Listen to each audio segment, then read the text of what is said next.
வணக்கம். என் குருநாதர் எழுத்து சித்தர் பாலகுமார சார் அவர்களை மனதார வணங்கிவிட்டு உங்களுடன் பேச தொடங்குகிறேன். 2 வருடம் ஆயிடுச்சு கட்சி ஆரம்பித்து நடிகர் விஜய் அவர்கள் இல்லையா? இந்த சமயத்துல இப்பதான் உலக தொலைக்காட்சிகளில் முதன் முறையாக சில அறிவிப்புகளை தன்னுடைய ரசிகர்களுக்கு கொடுத்திருக்கிறார்.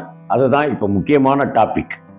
என்னன்னா, இதுவரைக்க விஜய் கலந்து கொண்ட கூட்டங்கள்ல, நடத்திய மாநாடுகள்ல மரத்தில் ஏறி தொங்குறது, சுவரில் ஏறி நிற்கிறது, தகர ஷீட்டுக்கு மேலே நிற்கிறது, இப்படியான செப்படி வித்தைகள், குரங்கு வித்தைகள் எல்லாம் செய்து கொண்டிருந்த ரசிகர்களை ஒரு கட்டுக்குள் கொண்டு வராததுனால தான் இந்த கரூர் துயர சம்பவம் நடந்திருக்கு அப்படிங்கிறது அவருடைய உள்ள தெரிய ஆரம்பிச்சிருச்சு.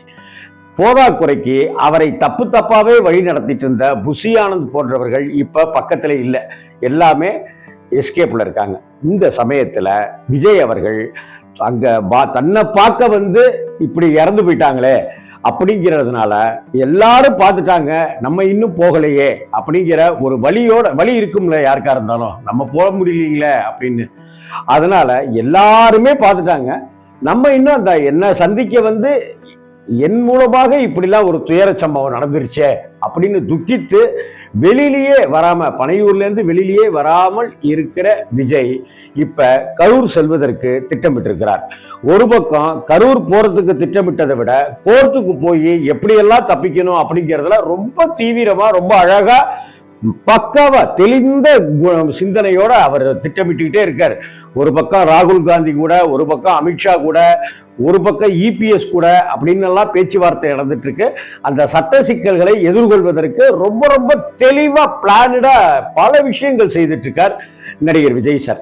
அதே கட்டத்துல கரூர் எல்லாருமே போயிட்டாங்க, நம்ம போலனாக்கா 13-14 நாள் ஆயிடுச்சு, என்ன செய்யறது அப்படிங்கிற சூழ்நிலையில ஒரு 6 கண்டிஷன் காவல்துறைக்கு கொடுத்துருக்காரு. நல்லா புரிஞ்சுக்கங்க, காவல்துறை விஜய் நீங்க கரூர் போறதுனால இந்தந்த கண்டிஷன்லாம் அப்படின்னு காவல்துறை போடலைங்க. காவல்துறைக்கு நான் கரூர் போறேன், எனக்கு இந்தந்த கண்டிஷன்லாம் செஞ்சு கொடுங்க அப்படின்னு சொல்லிட்டு 6 கட்டளைகள் போட்டிருக்காரு.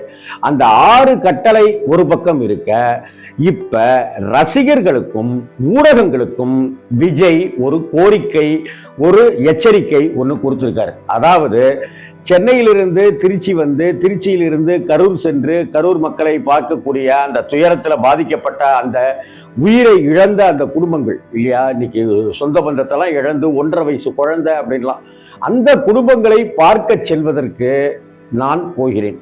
ஒரு துக்க வீட்டுக்கு போறேன், ஒரு இழவு வீட்டுக்கு போறேன். என்ன பார்க்க வந்த அந்த வழி இருக்குல்ல, அந்த இதுல இறந்து போனவங்களை நான் பார்க்க போறேன், அந்த குடும்பத்தாருக்கு ஆறுதல் சொல்ல போறேன். தயவு செய்து ரசிகர்கள் வரக்கூடாது அப்படின்னு தமிழகம் முழுவதும் இருக்கிற எல்லா தொண்டர்களுக்கும் அவர் ஒரு உத்தரவு பிறப்பிச்சிருக்கார்.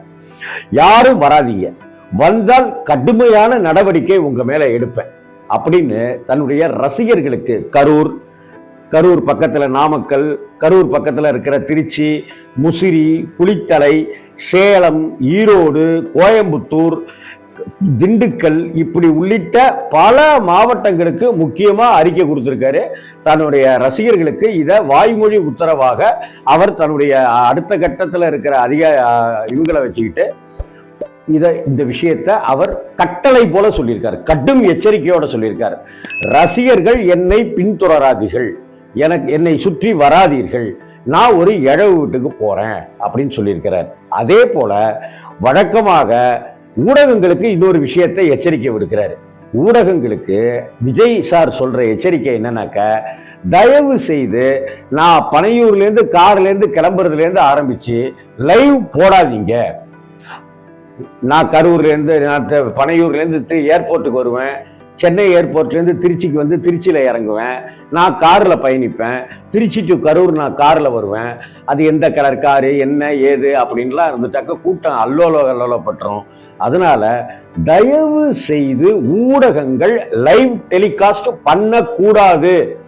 அப்படி லைவ் டெலிகாஸ்ட் ஊடகங்கள் பண்ணினா, இப்போ புதிய தலைமுறை கட்சி எல்லாமே விஜய்க்கு மிகப்பெரிய ஆதரவு இருக்காங்க. அதே போல ஐயா இருக்கார்ல, பாரிவேந்தர் ஐயா, கல்வி கடவுள், அவரும் வந்து கிட்டத்தட்ட விஜய் கட்சியில இணையறதுக்கு கூட்டணி வைத்துக் கொள்வதற்கு உண்டான காய்களை எல்லாம் நகர்த்திட்டு இருக்காரு. அதனால அவங்க வந்து ரொம்ப ரொம்ப விஜயை குஷிப்படுத்துற விதம், ரசிகர்களை குஷிப்படுத்துற விதம்னு லைவ் போடுறாங்க இல்லையா.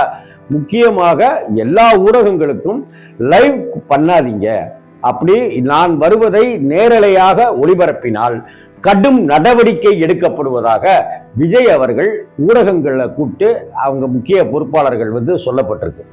அதாவது ஒரு பக்கம் காவல்துறையில எனக்கு இந்தந்த கண்டிஷன் அப்படின்னு போடுற விஜய் அவர்கள் தன்னுடைய ரசிகர்களுக்கு கடுமையான எச்சரிக்கை விடுக்கிறாரு.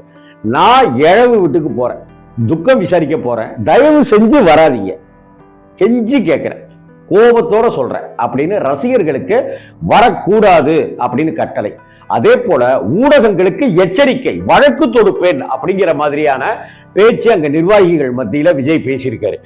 ஊடகங்கள் தொடர் நேரலை, live telecast, breaking news, Karur புறப்பட்டார், விமானம் வந்தார், விமானம் ஏறினார், இறங்கினார், காரில் ஏறினார், காரில் வந்தார், காரில் வரும்போது கையசைத்தார், காரில் வரும்போது யாரையும் கையசைக்கவில்லை, அந்த வீட்டுக்கு துக்கத்துக்கு துக்கம் கேட்க சென்றார், இப்படியான நேரலைகள் லைவ் டெலிகாஸ்ட் பண்ணுபவர்கள் மீது கடும் சட்ட நடவடிக்கை எடுப்போம் அப்படின்னு தாவேக்காவினுடைய முக்கியஸ்தர்களை வைத்துக்கொண்டு வக்கீல் அணிகளையும் வைத்துக்கொண்டு விஜய் அவர்கள் எச்சரிக்கை விடுத்திருக்கிறார்.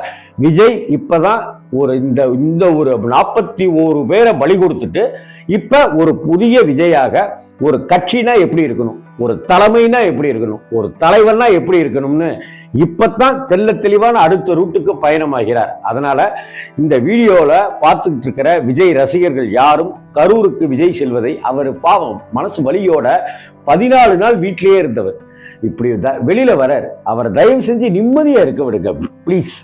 விஜய் அவர்கள் துக்கம் விசாரிச்சுட்டு போட்டோம், இது அவருடைய பர்சனல் இல்லையா. பிரச்சாரத்திற்கோ மக்களை சந்திக்கவோ உங்க விஜய் நான் வரேன் அப்படின்னு இப்ப வரல, அந்த துக்க வீட்டுக்கு போறார், அவருக்கும் ஒரு குற்ற உணர்ச்சி இருக்கும் இல்லையா, வலிக்கும் இல்லையா, அதுக்காக வரார். அதே போல ஊடக நண்பர்களுக்கும் நான் கேட்டுக்கிறேன், இதனால உங்களுக்கு டிஆர்பி ரேட்டிங்லாம் ஏறுது அப்படிங்கிறத அன்றைய ஒரு நாள்ல மூட்டை கட்டி வச்சுட்டு வேற ஏதாவது ஒரு நிகழ்ச்சி எடுத்துக்கிட்டு அதை பிரேக்கிங் நியூஸ் ஆக்கி காசு சம்பாதிக்கிறதுக்கு பாருங்க. ஏன்னா விஜய் அவ்வளவு வலியோட, வேதனையோட, டிப்ரெஷனோட இருக்காரு. இல்லாட்டினா 14 நாள் பாருங்க, சனிக்கிழமை பிரச்சாரத்தை எல்லாம் ரத்து செய்துட்டார். அதனால விஜய் அவர்கள் சார்பாக, தாவேகா சார்பாக இப்படி ஒரு கூட்டம் ஒண்ணு, இப்படி ஒரு திட்டம் இருக்கு. கரூருக்கு வருகிற விஜய்க்கு சுதந்திரத்தை கொடுங்க, லைவ் டெலிகாஸ்ட் பண்றேன்னு இழவெடுக்காதீங்க. ரசிகர்கள் யாரும் கரூருக்கு வர வேண்டாம், அவரை தனியா விட்டுட்டு தனியா அவர் பாட்டுக்கு சந்திச்சுட்டு போட்டோம், அவரை நிம்மதியா விடுங்க பிளீஸ்.